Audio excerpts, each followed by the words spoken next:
असम के दीमा हासो जिले की पहाड़ी में स्थित जतिंगा घाटी की पक्षियों का सुसाइड पॉइंट कहा जाता है।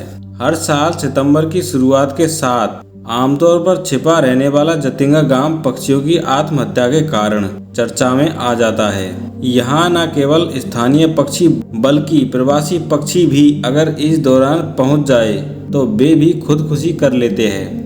जतिंगा गांव को इसी कारण से काफी रहस्यमयी माना जाता है। इस बारे में वैज्ञानिकों ने काफी पड़ताल की कोशिश की कि आखिर क्या वजह है जो एक खास मौसम में और एक खास जगह पर पक्षियों को ऐसा करने के लिए उकसाती है। वैसे इंसानों में ये प्रवृत्ति ज्यादा आम पाई जाती है कि परीक्षा या नौकरी के नतीजे या फिर संबंधों में असफल होने पर कई बार लोगों में खुदकुशी की प्रवृत्ति दिखती है। साथ ही कई ऐसी जगह है जो इंसानों के लिए सुसाइड पॉइंट के तौर पर जानी जाती है, जैसे ऊंची इमारतें या गहरी खाई, यानी ऐसी जगहों पर जहां पर मौत सुनिश्चित हो सके। लेकिन पक्षियों के मामले में ये बात अलग हो जाती है।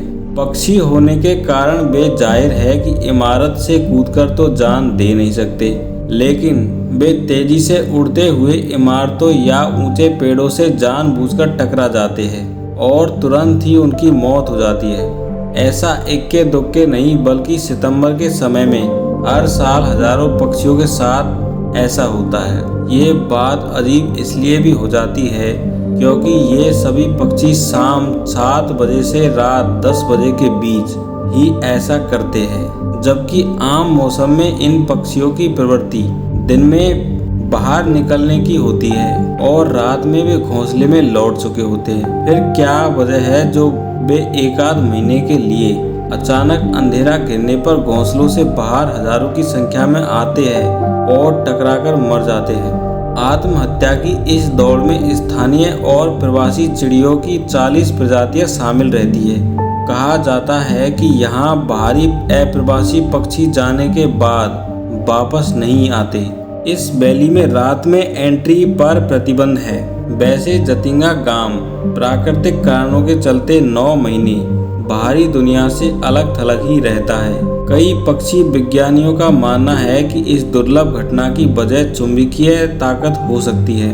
जब नम और कोहरे भरे मौसम में हवाएं तेजी से बहती है तो रात के अंधेरे में पक्षी रोशनी के आसपास उड़ने लगते हैं। रोशनी के कारण उन्हें दिखाई नहीं दे पाता और तेजी से उड़ते हुए वे किसी इमारत या पेड़ या वाहनों से टकरा जाते हैं। ये कारण बताते हुए वैज्ञानिकों ने सितंबर महीने के दौरान जतिंगा में भारी लोगों के आने पर रोक लगा दी। यहाँ तक कि शाम के समय यहाँ गाड़ियाँ चलाने पर मनाही हो गई ताकि रोशनी न हो।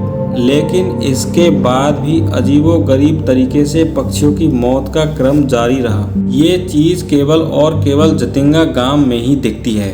गांव से 2 किलोमीटर दूर दूसरे गांवों में भी पक्षियों के साथ ऐसा नहीं होता है। गांव वाले इसके पीछे किसी रहस्यमयी ताकत का हाथ मानते हैं।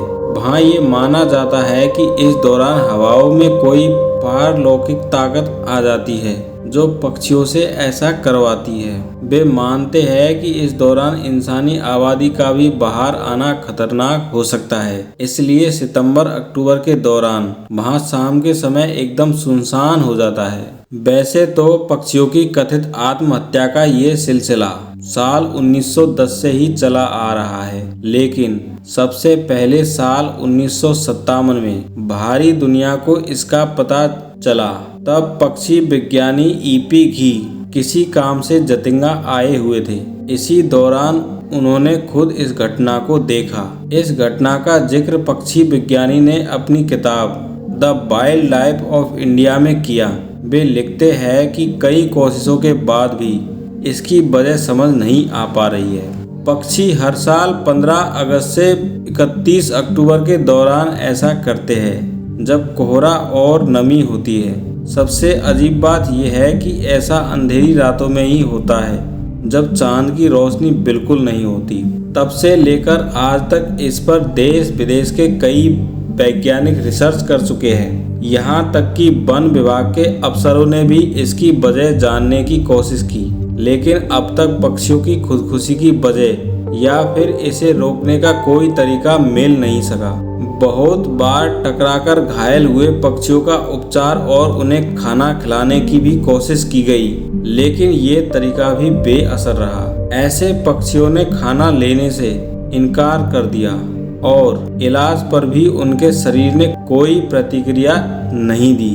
तो दोस्तों, आपको ये जानकारी कैसी लगी हमें कमेंट करके ज़रूर बताएं।